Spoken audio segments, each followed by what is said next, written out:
Hi, everybody. Wanted to wait for the president, of course, and the cabinet meeting.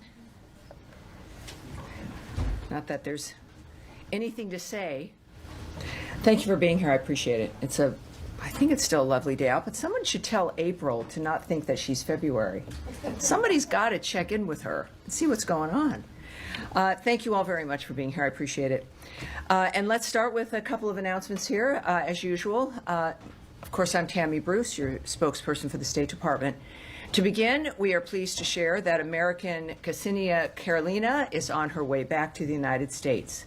Ksenia was detained in Russia for more than a year and will soon be reunited with her loved ones. We have not forgotten about all of those who Russia continues to unjustly detain, including American Stephen Hubbard. President Trump's team, at his request, engaged with Russia on Ksenia's case. Secretary Rubio, Special Envoy Witkoff, CIA'd with Russia on Ksenia's case. Secretary Rubio, Special Envoy Witkoff, CIA Director Ratcliffe, National Security Advisor Waltz, and Special Envoy Bowler mobilized their teams to bring her home. We thank the government of the UAE for their support at enabling the exchange.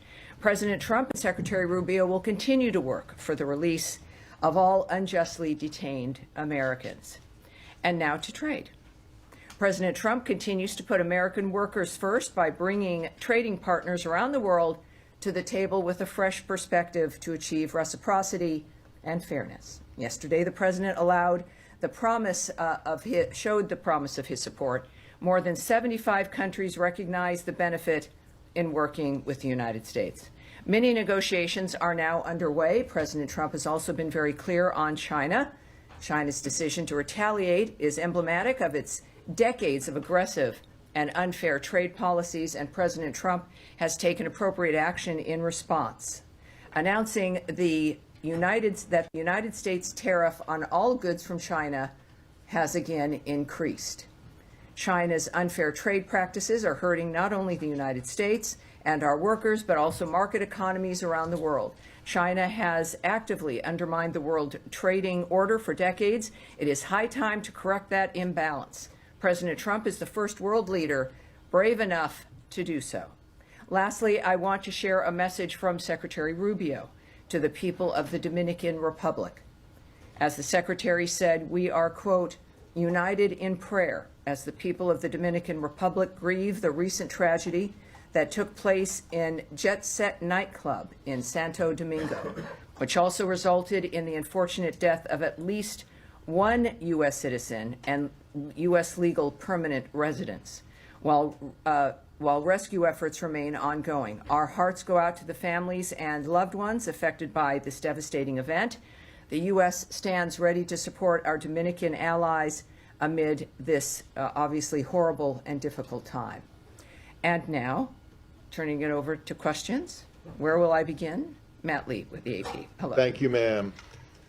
Two things I just want to check to make sure that you don't have anything to add either on the release of the American or on the Russia-U.S. talks in Istanbul from the statement. Do you have anything to add on either of those? I have a few things I can add because I'm talking and I can't shut up. That's my situation here. So obviously we know this situation is that one thing I want to reinforce that I mentioned in my announcement is calling on Russia to release Stephen Hubbard, who has been detained for nearly 3 years. We continue to work to free Mr. Hubbard and all other Americans unjustly detained, and we have not forgotten about all those Russia continues to detain in this manner, to say the least. To secure Ksenia's release, Russian national Arthur Petrov, your alarm's going? Arthur Petrov was returned to Russia. And that is all I'll share in that regard. But obviously she is on her way home, and that is what the story is in that regard. And that's a promise President Trump made when he first came into office, was to make sure that all Americans being held around the world would, in fact, be home. And your other issue? Well, on the Ukraine, sorry, not Ukraine, the Istanbul meeting between the U.S. and Russia, presumably this swap did not come up there, but you have anything to add to what was in the statement that came out earlier? I do, and let me get that for us. I think we have that right here. And I'm not quite sure why I don't. I might have to run. Okay, well then I'll back just around go to you. my last one. What I can, for those of you not knowing what he's asking about, is a technical meeting in Istanbul regarding the bilateral relations and the embassies for both of us, and that's again, that has happened before. Again, it has nothing to do with Ukraine, nothing to do with expanding our relationship in any fashion in that regard, but really just about the nature of our embassies and the ability to manage them and conduct business as one would normally expect to be able to do so in a diplomatic mission. Okay, so then to my question that maybe you can answer a little bit on is the departure of Ambassador Brink from Kyiv. Do you have anything to say about that? I do. Says Tammy Bruce. Wow. All right. Because we had just discussed this. Right. Well, we also had discussed something a little bit earlier.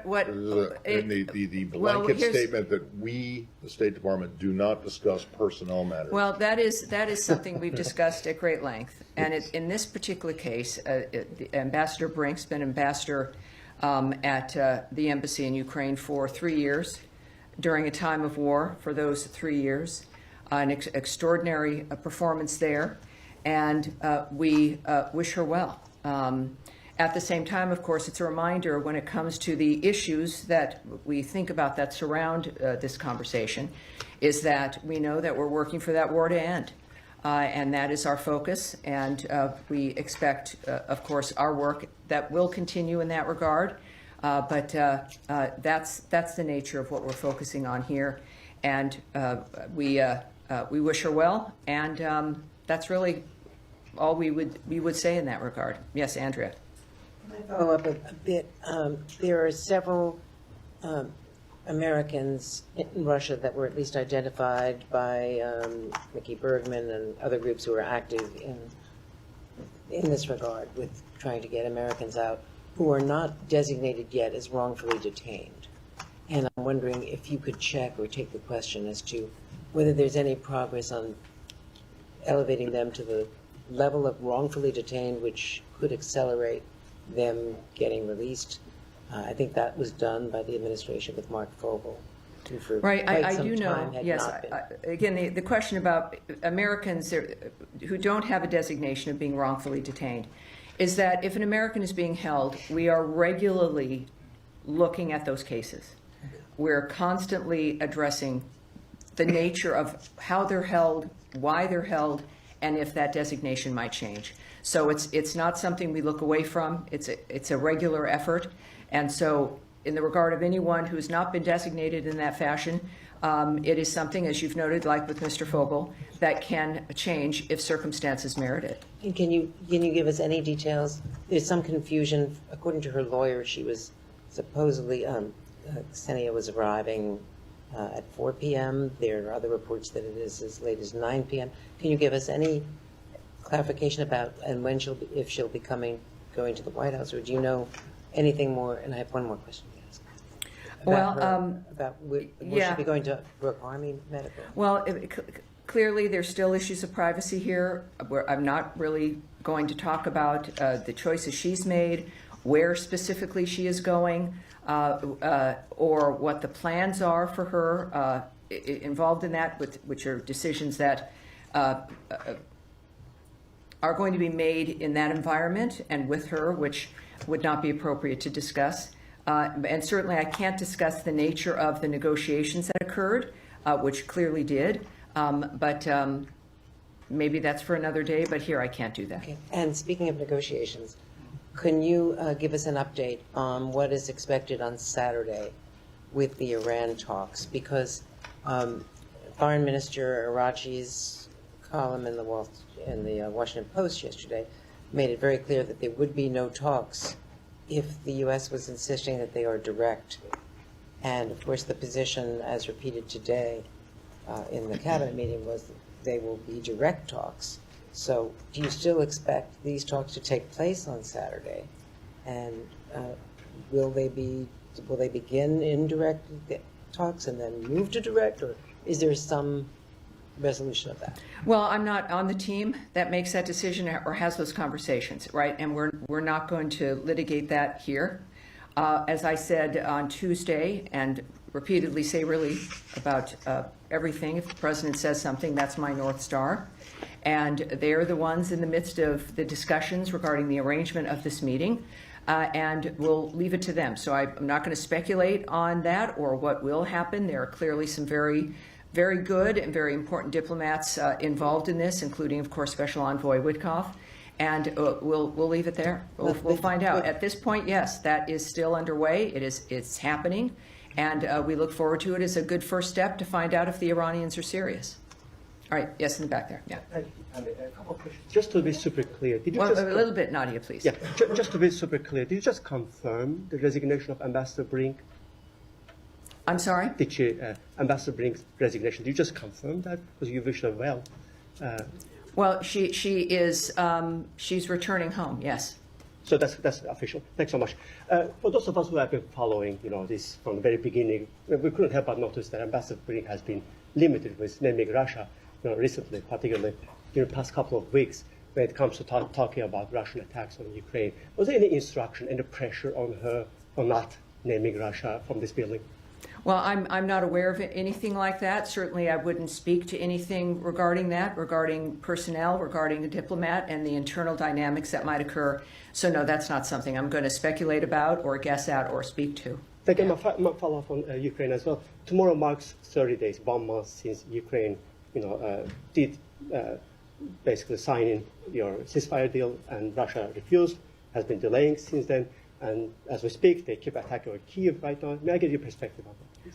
Well, the perspective, I think everyone understands the perspective, is that President Trump is involved in this. We've got the best diplomats in the world, with certainly being led by Secretary Rubio.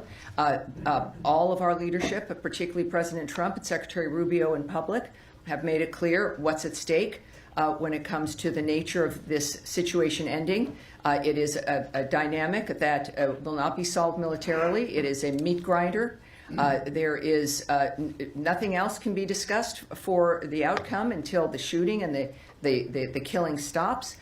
Secretary Rubio made clear at NATO in his press conference that we would in fact know in a matter of weeks if Russia was serious. And so we'll take him at his word, certainly, as we do. And I think Russia certainly needs to take that seriously, and we'll lay that out. But this is not going to go on for 6 months or a year or anything else. And the president has also made it clear we want diplomacy. But the fact is that we're watching and judging as this process continues. Yes, sir. Thanks, Tanya. I wanted to have a comment. The French president yesterday said that France would recognize a Palestinian state within months, and he suggested that he could do it alongside Saudi Arabia at a UN conference in New York in June.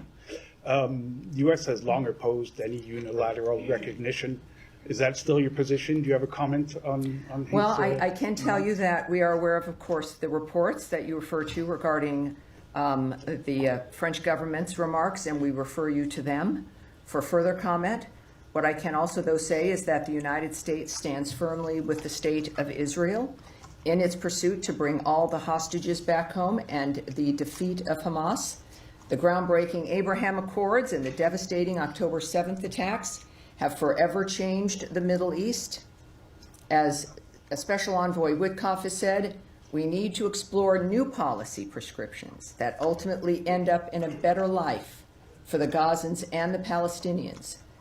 Look at the discourse that's now happening today, he said. We're actually engaging in a productive conversation around what is best for Gaza and how we can make people's lives better. This administration will continue to engage our partners in the region on a serious solution for Gaza that secures peace and the release of all the hostages, among them 5 Americans, including Idan Alexander.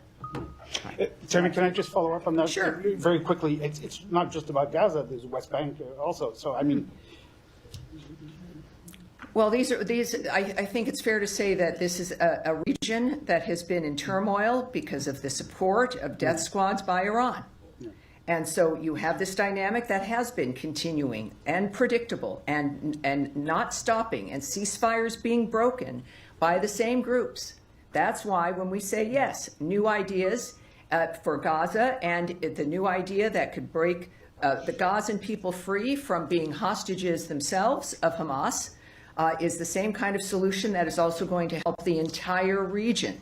That is it. This is not an isolated framework that only fits into a corner.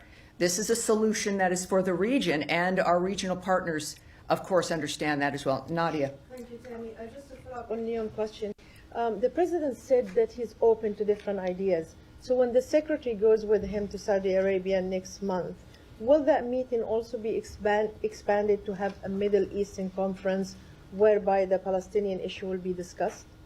Well, I don't know what the plan is when it comes to the content. That is something that we would have to speculate about or guess at, and we really shouldn't do that, obviously, with a multitude of issues facing the region. So it's the details I can't imagine about.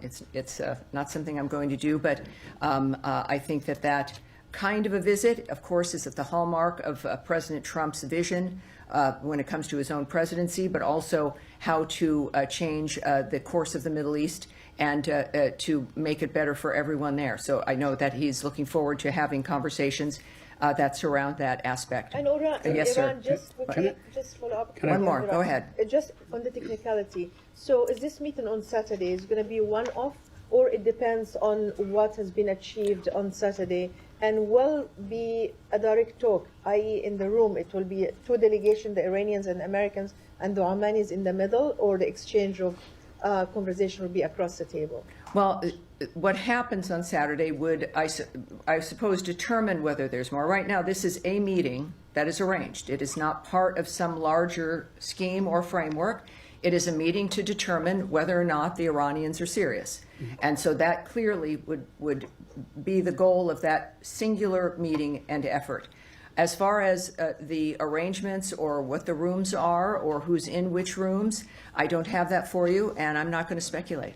Yeah. Tammy, Yes, can sir. I- Yes, sir. Thank you so much, Tammy. I really appreciate it. I just want to go back to your response to Leon, where you said we need to explore new policy prescriptions that ultimately end up in a better life for the Gazans and the Palestinians.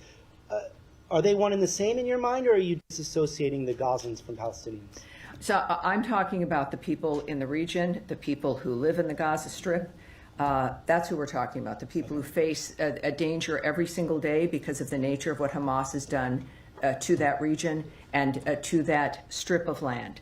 I think that no matter who you are and how you identify, the fact is that no human being deserves to remain in that kind of an environment because Iran is funding death squads that take over the space and use you as a human shield. While we may become inured to that kind of hell, and the people in it generationally become affected and also believe that this is just normal life, that is a crime in and of itself. And there is the human spirit is so strong that we do know, especially for those who survived October 7th, those who got out of the hostage framework. One woman whom we honored here at the State Department, who is a survivor of that massacre. The strength in these individuals who move through this is astounding, how they survive psychologically and physically. That is what unifies us, all of us in this room, all of us engaged in this kind of a framework.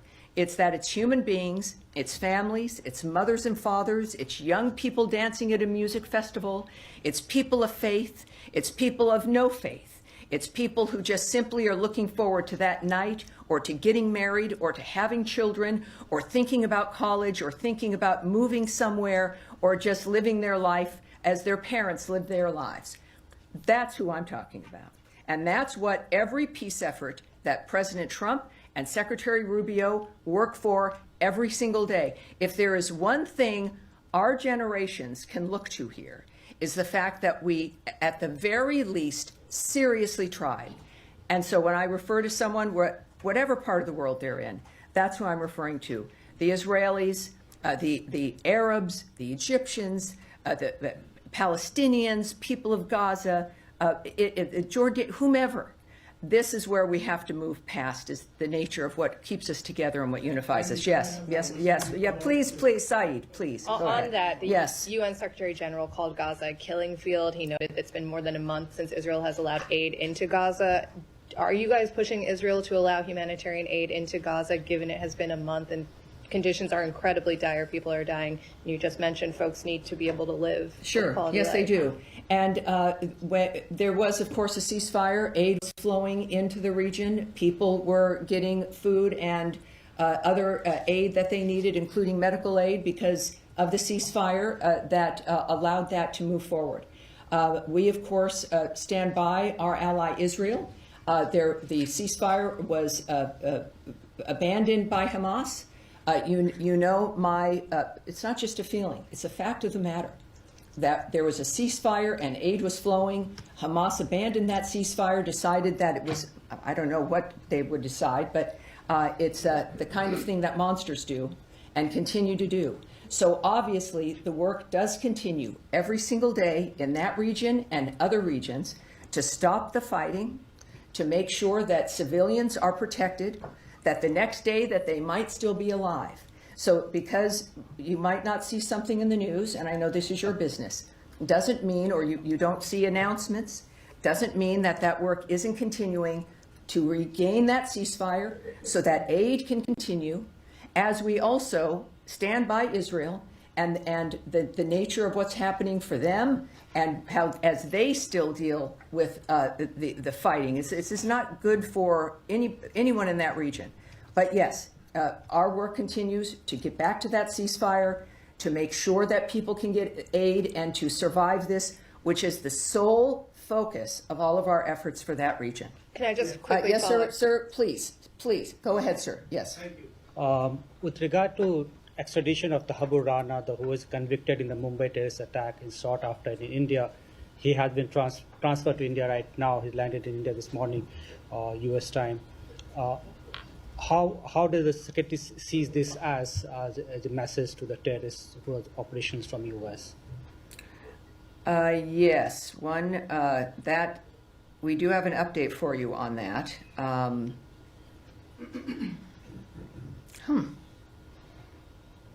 This might be, I want to be able to do this, and Tommy, could you come up here and give me a hand, because something changed up here.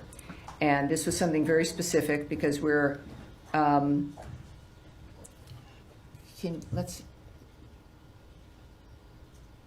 I don't want to speak randomly here. There we go. Thank you, sir. Tommy Pigott, everyone. You're gonna, my principal deputy. You will be seeing him soon, briefing you. When I'm unable to brief, Tommy is the one next in line. So there you go. Already proving himself. He is. He's a fan favorite with the team here in the building as well. Thank you, sir.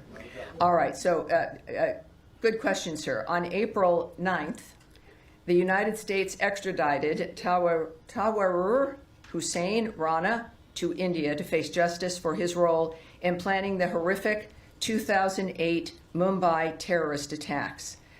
Some people watching may not remember these, but I encourage you to look them up and to find out exactly how horrible this was and the importance of this situation today. These attacks resulted in the tragic loss of 166 lives, including 6 Americans, that shocked the entire world. The United States has long supported India's efforts to ensure those responsible for these attacks are brought to justice.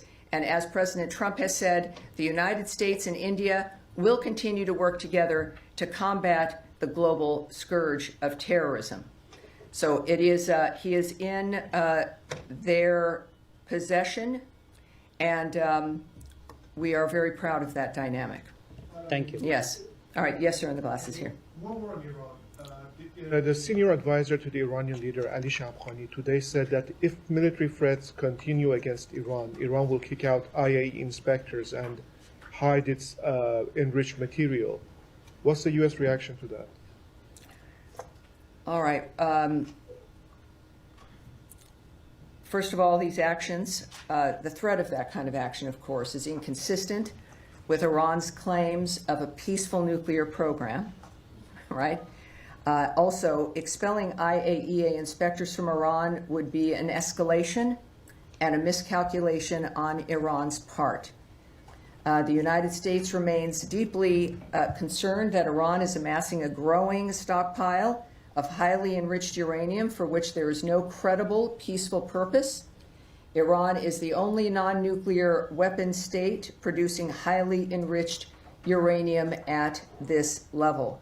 Also, beyond the threat to expel the international nuclear inspectors, but also threatening to transfer its stock of uranium to secret locations. And again, why would one need to do that if it was for peaceful energy work? Doesn't make much sense. So again, it is an escalation and a miscalculation on Iran's part if they were to do so. All right. Yes, go ahead. And then you afterwards. sorry. You next. Go ahead. Yes. Wait 1 second, Eric. Go ahead. Thank you. So a quick question about a Wall Street Journal report. They're saying that Chinese officials acknowledged in a secret meeting last December that they were behind a widespread series of cyber attacks on American infrastructure, and they linked the attacks to escalation over Taiwan. Just wanted to ask you if Chinese officials have made any kind of similar statements to this administration, or if this administration was briefed on that apparent admission during the transition. That is a good question, and we're going to have to take that away and get that back to you. When I do that, by the way, for people watching, we really actually do get back to the reporters with the answer to their questions. So that's a genuine framework we ask. All right, Eric, go ahead. Yeah, thank you, Tammy. I'd like to ask about some reporting that we have today that Israeli officials are laying the groundwork for a full military occupation of Gaza, and whether this is something that's concerning to the State Department, whether it's seen as any kind of an overreach or anything that would further inflame the situation in the Middle East right now.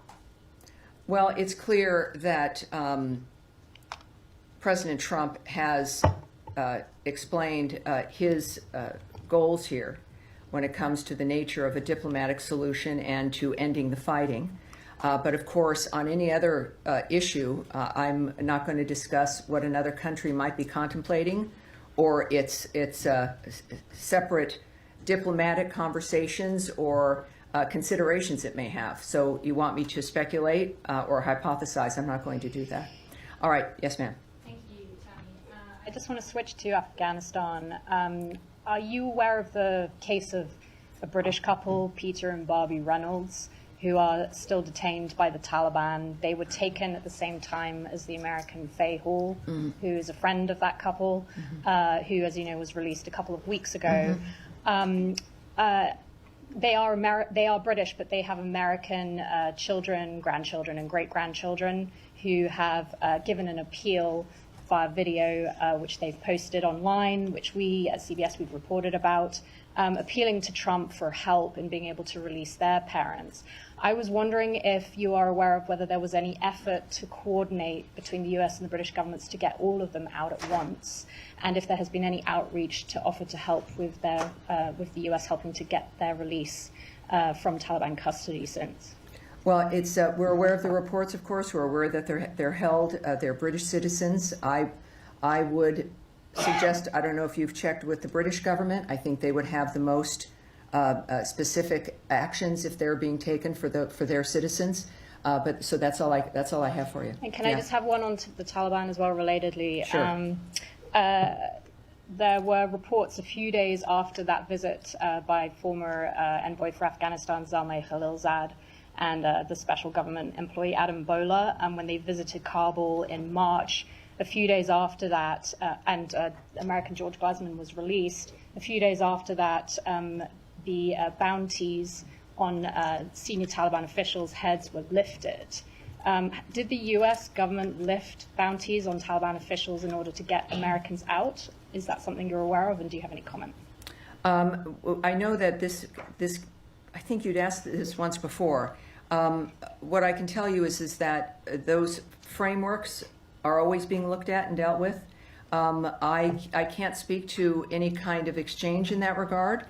We do know the that... Secretary did tweet about it as well. He did tweet about George Glasman and had mentioned that the Taliban, that they shouldn't be doing this. And so I was just wondering if the two were Well, connected. they're still, these are individuals who are designated terrorists. The groups remain designated terrorist groups.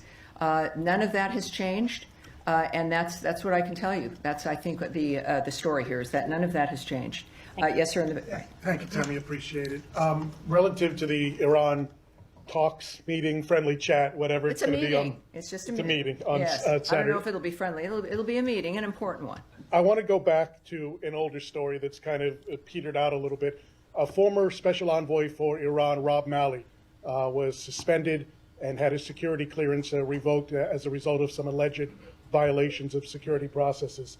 Republicans were screaming about getting documents from the State Department in an update, and then January rolled around and Republicans kind of went silent on the issue. I'm trying to find out if the State Department can provide any update or commit to providing any update on that scenario.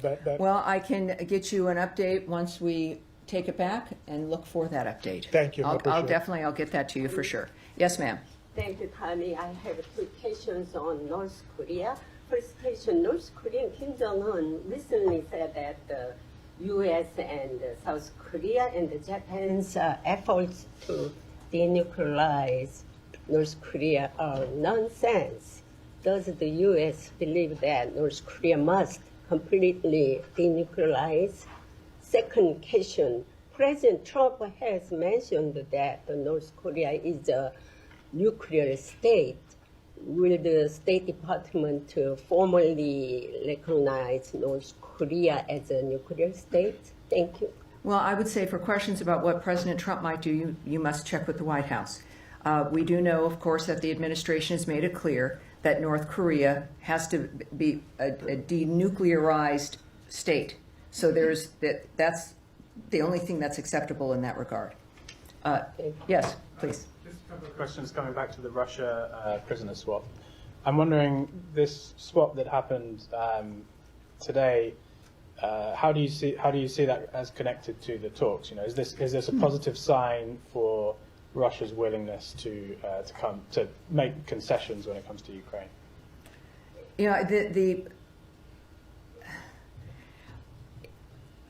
think that the president's been very clear that there's one thing on the table with Russia, which is the ceasefire. Yeah. That there's no other dynamic that's going to be addressed or facilitated until that is dealt with.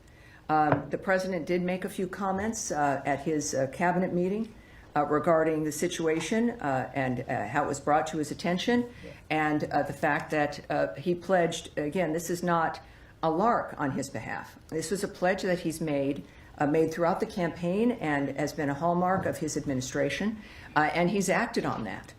In this particular case, it happens to be this young woman who comes back. I think that, especially also with Stephen Hubbard still being detained there, it's clear that this is an ongoing framework. Regardless, we're not going to choose or not choose a country based on a circumstance. The president's going to act on Americans who need to be freed. Right. And on the Russian who was released in the swap, Arthur Petrov, yeah. So he was detained and extradited from Cyprus, I believe, related to rules that the previous administration had imposed on Russia, which were about making sure that the Russians didn't get access to U.S. microelectronics for their military programs, right? So the fact that you've released this guy who was detained for breaching that, does well, that he was returned signal... to Russia. He wasn't. released into the wild. He was returned to Russia. Does that signal some softening of the U.S. Well, yeah, restrictions the on Biden Russian administration hadn't talked to Russia at all. I mean, President Trump is the first to engage with Russia for years.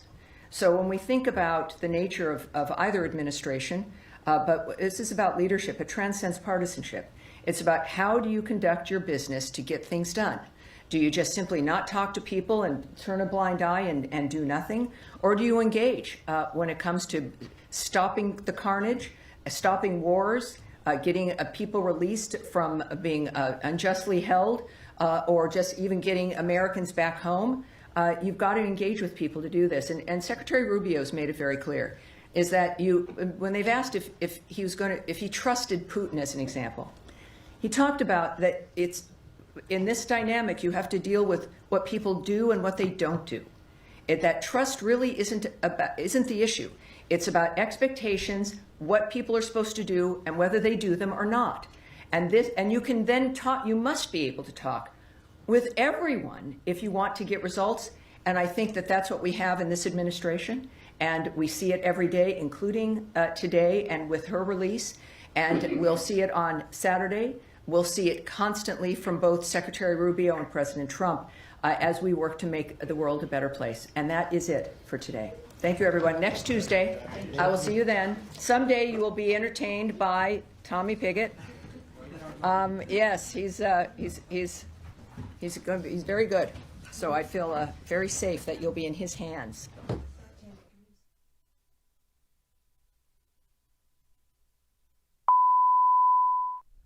Earlier today, the leaders of the U.S. Indo-Pacific Command and U.S. Forces Korea testified in their 2026 defense budget requests from the Senate Armed Services Committee. You can see that hearing tonight, starting at 9 Eastern on C-SPAN. Also, C-SPAN Now, our free mobile app, or online at cspan.org.